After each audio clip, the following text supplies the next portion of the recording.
May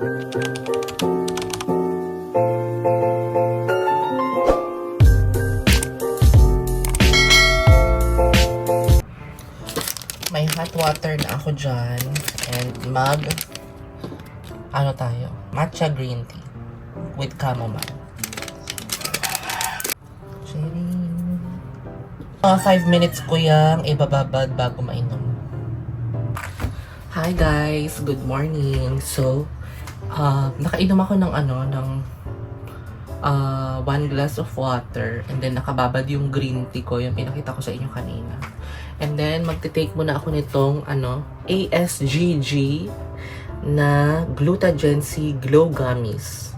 Ang benefits is unlocking antioxidant power, supporting immune balance, revitalizing detox support, defense against aging, enhance skin radiance. So, I'm only 31 years old. So, kailangan ko to. Kasi maganda daw siya. Boost immune system. So, ang ginagawa ko is 60 gummies to.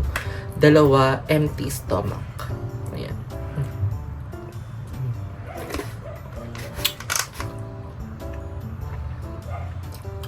Pero sinisip-sip ko siya kasi yung braces ko dumidikit eh. Mahirap na matanggal. So, yan guys. Kung gusto niyo i-try ito, nasa TikTok shop ko na siya. Nasa description link ko yung TikTok shop ko. Tapos, punta lang kayo dun sa store ko.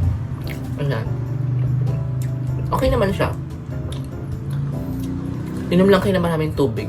Kasi gamis to eh. See you guys.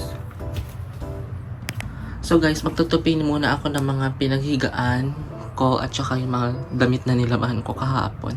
Mga white and mix na colored. So yan, wait lang.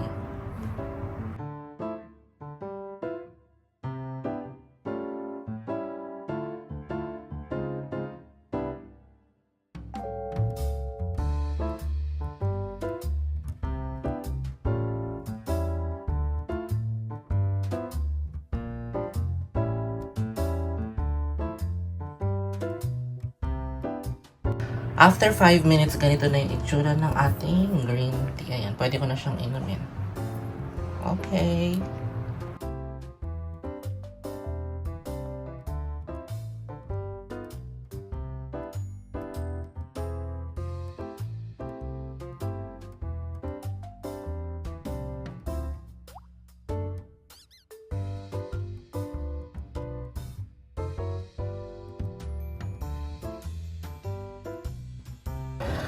Tapos ko lang mag-tupi, guys. So, ito yung green tea na. Ano yun? Mabuhay lane? Kasi sa labas, guys, before ko ito inumin, bawal lang double parking. Isang way lang dapat, sa isang daan ka lang dapat magpa-park. Kaloka. Morning announcement. So yun guys, nakapaglaban na ako ng mga colored clothes ko this week. And then yung mga, what is the day today? Sino yun? Sino papatugtog? Narinig nyo ba yun?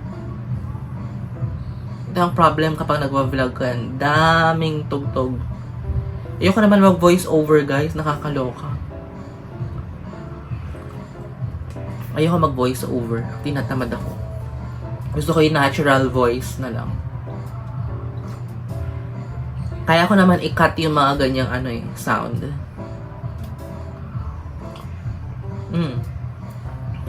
Okay, ito guys, yung green tea na ganito. E to N. Ito siya, ipakita ko sa inyo. Wait. Ayan o. E to N matcha green tea with chamomile. Ayan. Napakita ko ata yung kanina. So, ang ganap natin today is tapos na, nagtupi na ako ng mga puting damit at saka yung mga ibang mga colored clothes, mga light clothes na Kasi yung mga pambahay kong puti, pinagsasabay ko na siya sa mga light colors like yung mga pink, yellow, ganyan. Yung mga green, hindi naman siya nangungupas. Kaya may mga iba akong damit na nangungupas. Kaya, tawag dito? Pinaghihiwalay ko kapag nilalabahan ko. Sino yan? Napakabastos naman yan. Wait lang guys ha. So yun guys, nasubasta ko na yung ano, nasubasta, na-dispatch siya. Yung nagpapatugtog, charot. Pero bigla na lang siyang tumigil. Pero ang problema dito is, kapag may mga dumadaan na sasakyan, yung mga motor na ang bilis-bilis, o kaya naman yung tilaok ng manok, tahol ng aso, kalabog, 'di ba? Kaya nga minsan kapag nag-vlog ako, dire-diretso yung pagsasalita ko para hindi na ko-cover or na ririnig yung mga background noise. So yun. At saka alam nyo naman, okay na sa akin yung pang-vlog ko na phone. Sabi nila magbayad daw ako ng anong tawag dito, ng yung tatanggalin yung background noise. Ay nako, bakit ako magbabayad? Tsaka na ako magbabayad kapag na ako dito. Stable na ako sa YouTube. Tsain.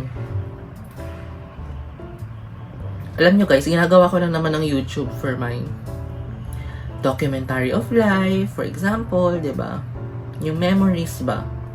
Yung mapapanood ng mga kamag-anak mo, ng family mo, ng mga pamangkin mo. No, kapag, for example, knock on the wood, kapag, di ba, daming ngayon, nawawala sa mundo. So, they don't have memories, yung alam mo, to reminisce, yung mga video, alam mo yun, yung mga ginawa mo, di ba? Hindi ko naman pinapakita lahat yung mga ginagawa ko kasi ayoko naman ng ganun. Yung mga lang, yung mga ganito, painom-inom ng tsaa, pag-breakfast, pagkain, ganun lang. So, mabuhay tayo ng simple guys. Huwag tayong masyadong demanding. Kasi kapag demanding tayo, parang hindi natin makukuha. Just go with the life flow, sabi nga nila. So, yun. Natapos ko din yung mga ginawa ko last week. Ay nako, tsaka na ako mag-story time dyan sa ginawa ko last week. Gusto ko muna magpahinga. Awa ng Diyos, nalabhan ko lahat ng mga ginamit ko doon sa province. So, stable na ako ngayon. Wala naman akong gagawin. So, mga magluluto-luto. So, baka mamayang gabi, pagluluto ako ng chicken biryani. Pero hindi ko na ipapakita guys kasi medyo matagal-tagal yun. Alam niyo naman, phone ang gamit ko. At saka wala naman akong pagpapatungan ng phone habang nagluluto. Alam niyo na baka mahulog pa tong phone ko, wala akong pampalit. Alam niyo na. Tipid-tipid. Hindi naman sa pagtitipid na very, very tight. Yung alam niyo ba yung kailangan pag-ingatan yung mga gamit na meron tayo. Kailangan naglalast yan ng mga 1 year, 2 years, 3 years, or yung gamit na binili mo, yung mabibigay mo pa sa iba, or mapapamana mo pa. Yan, no? Diba? Kailangan maging ang tawag dito, matalino sa pagbabudget, matalino sa gagastos. Sabi nga nila, live below your means. Kung ano lang yung meron ka, dapat yun lang ang ginagastos mo. Don't spend beyond your means. Kasi usually dun tayo nababaon sa utang, dun tayo nawawala ng nawawala sa financial natin, goal natin. Kasi minsan usually, may pambayad ako ng ganyan, pagtatrabahuhan ko naman yan, kaya bibilhin ko yan. So ako hindi ako ganon. Kung hindi ko kaya, hindi ko bibilihin. I always make sure na meron akong pambala. Kasi ako naman yung tao na nag-work ako on and off. So yun. Sino yun? Tumatahol si Honeybee siguro. So yun guys, mag-usap tayo ulit later kung ano yung ganap. So yun, ubusin ko lang tong aking green tea. So yun guys, see you later. So guys, try ko pala mag-stretching. Ayan. Workout tayo. Workout outfit. Sexy ba? Hindi pa nag-workout pero sexy na me. Sana all.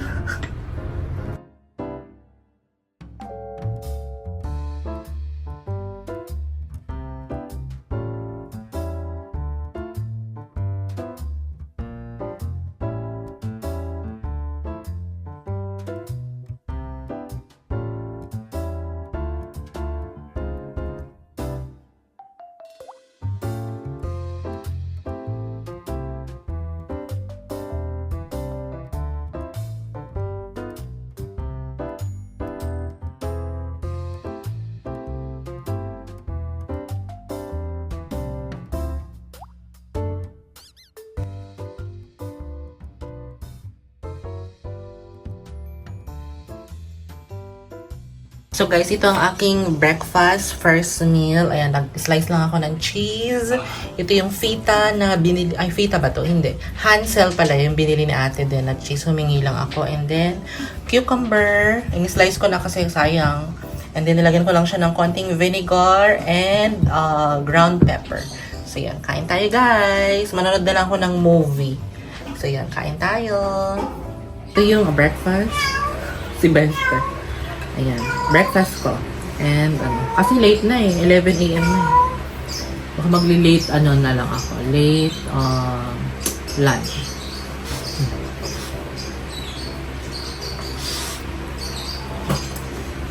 Cucumber. Nilagyan ko ng brown pepper. And vinegar. Nanood na lang ako ng movie. Wait lang. Sarap. Try nyo. So guys, ayan. Dito nakaburol si, nakaburol. Nakalibing si Percy. Ayun yung halaman, maliit. Pero dito si, Boboy. Si Boboy. So, ang pangalan na ng halaman na to, si Percy. Ito naman si Boboy. Ayan. Dapat meron silang RIP dyan. RIP Percy. Pagawa kaya ako. Palamig. Tapos si Luna dito siya nakalibing pala. Hindi ko alam. Ngayon ko lang nalaman. Ang dami ng halaman na tumubo Yung mga halaman kaya ito. Ito money tree to eh. Money tree. Ayan. Ganda ng mga halaman Snake plant. Ito parang siya, katakataka. Ayan, ganda nito. I like it. Yan ang mga halaman ni ate din. May oregano din. Guys, let's congratulate Dollar. Nanalo siya kahapon. Sa PCCI. Ayan. Ang ganda ng gupit ni Dollar. Oh, wow! So cute. The big winner. Dollar. Ano na? Magbibiskoff ka? Or tamarindo? Ha? So cute. So guys, di ba magluluto ako ng chicken biryani? Ito yung gagamitin kong basmati rice. Tapos ito yung mga pwedeng ilagay na spices. Ito yung whole garam masala. Pero hindi ko ilalagay yung lahat. Tatansyahin ko lang. And then, merong special biryani mix with spices. Dalawa yung ganito na binili natin. Pero hindi ko naman ilalagay yung lahat. Meron din premium meat masala, pang marinade. Tapos, coriander, dhania powder. Ayan. And then, meron din siyang biniling Kashmiri whole red chili, super spicy lal mark. Ayan. Yan yung mga sangkap sa, ang tawag dito, chicken biryani na lulutuin ko later. Nahugasan ko na din tong manok. Siguro mga 1.5 kilo ng manok ito. Thai part siya. So, yun. Luluto ko mamaya. Pakita ko sa inyo mamaya, guys, kapag luto na ha. Kasi hindi na ako makapag-vlog later. Thank you. So, guys, na-marinate ko na yung chicken sa mga spices. Ayun yung mga spices na natira. Hindi ko naman ginamit lahat. And then, nakapaghiwa ako, maglalagay ako ng capsicum or bell pepper, green bell pepper, carrots, para may, kulay yung ating chicken biryani. At, ang onion, nakapaghiwa na ako, julienne slice. So, yun. Mamaya na ako magluluto. Maaga pa naman. Imamarinate ko kasi ito ng 3 to 4 hours. Ayan. 1:30 pa lang. So, mga 5, saktong-sakto magluluto ako. So, yun. Ipakita ko sa inyo mamaya. So, guys, nagutom na ako. Ito na ang aking second meal. Ito yung sinigang kong ulo ng salmon at saka yung, tuna belly. Kahagabi. Ayan. And then, konting rice. Kain tayo. Yummers. Kain tayo, guys. Ito na yung late lunch ko. 2:30 na 2:30 na. So, nakamarinate na yung mga lulutuin ko later. Mga lulutuin. Chicken biryani lang naman yun.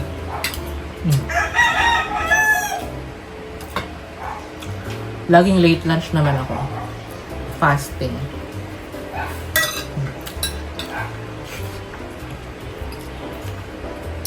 konting rice. Gusto ko sanang hindi mag-rice, pero parang hindi ko matanggal ang rice, guys. Basta konti lang.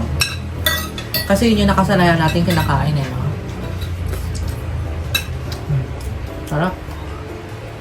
Ito yung sinigang na, hindi na natapos to. Ito yung sinigang ko na salmon. Salmon belly. Tsaka nilagay ko na din yung ulo ng salmon. Kagabi. Yan yung dinner namin nila ate din. Kasi 2 weeks na itong nasa ref. Kailangan ng lutuin. Eh, nung mala ako dito, hindi sila nagluluto.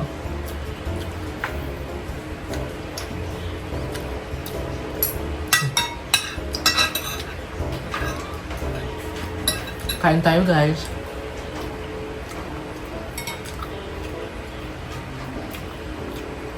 Manood na lang ako ng Netflix. Usap tayo mamaya. Sarap.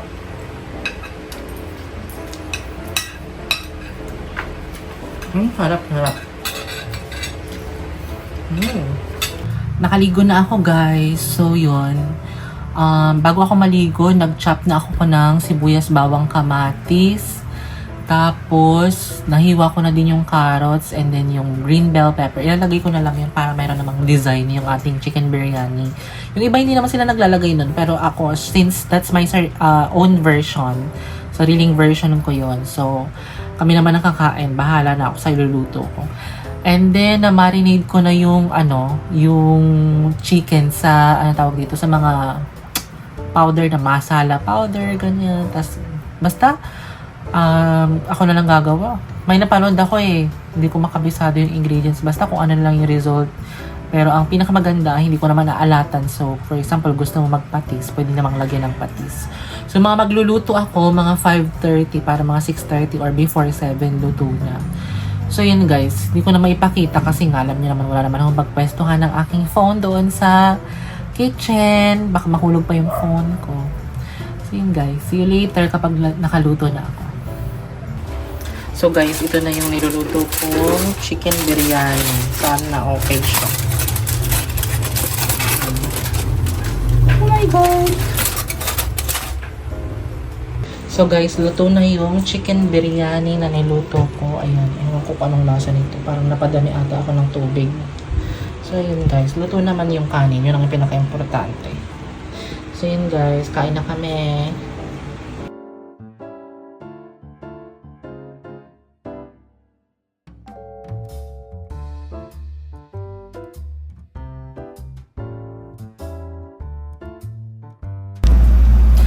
Hello guys! So yun na nga, nakapaghilamos na ako. Hindi na ako nakapag-vlog kanina habang nagdi-dinner kami guys. Kasi walang mapwestuhan yung aking phone sa lamesa. So yun guys. And then, nakapag-hormones na din ako. Kasi yung hormones ko guys is yung sublingual. Tinutunaw siya sa ilalim ng dila. And then, bumaba na naman ako kanina para maghilamos. Tinanong na naman ako ni ate din, bakit to ang puti-puti ko? Ayan o, ito ang iniinom ko for 2 months already. Ayan. So, ilang piraso na lang ito? 5 na lang ang nakalagay dito. 5 na lang. Hope Glow. So, tinry ko lang naman siya. Pero, syempre, alam mo naman, kapag may nagko-compliment na maputi ka, ibig sabihin, effective yung iniinom mong product. So, yun guys. Kung gusto nyo mag-avail ng Hope Glow, guys, nasa description ko na yan. Just go to my TikTok link, TikTok shop. Nakalagay doon, where I shop, TikTok shop. Tapos, punta kayo sa TikTok shop ko, sa profile ko. Merong store button doon. Click nyo lang yun and then scroll down and then makikita nyo ito. Isa sa mga favorites ko to. Hope Glow. So far, so good. Maganda siya kasi Japan S-acetyl glutathione to. And then, meron na siyang oral sunblock. So yun guys, kung gusto nyo ng ganito, just visit my TikTok shop. So yun guys, inom na ako bago matulog. Kasi meron akong iniinom ngayon na bago, yung Glutagen C, yung gummy bears. So yun, I think nasa start ng vlog yun. So yun ang aking iti-take naman for 2 months. So itatry ko din kung ano yung pinakamaganda. So So yun guys, kasi alam mo mas maganda kapag nag-explore ka kung anong glutathione talaga yung hiyang ka. Pero give it a chance, hindi yung 1 week, 2 weeks, 1 month, dapat 2 to 3 months para makita mo talaga yung effectivity ng glutathione. So yun guys, dito ko na din end yung vlog. So far, ang sarap ng ng chicken biryani. Yun nga lang, overcook yung rice, yung basmati rice. Pero okay naman, sarap naman. Hindi naman kompleto yung recado ko, pero masarap. So yun guys, end ko na yung vlog. Please don't forget to like, share, and subscribe to my YouTube channel. And turn on the notification bell para updated kayo sa bagong vlog na i-upload ko. Bumubulong na lang ako kasi na yung mga aso. Alam nyo na kapag nagsalita ko ng malakas dito, for sure, nakakaloka. Kapag nakarinig sila ng ingay, for sure, tatahon ng malakas yan. So guys, end ko na yung vlog. Thank you for watching. God bless us all.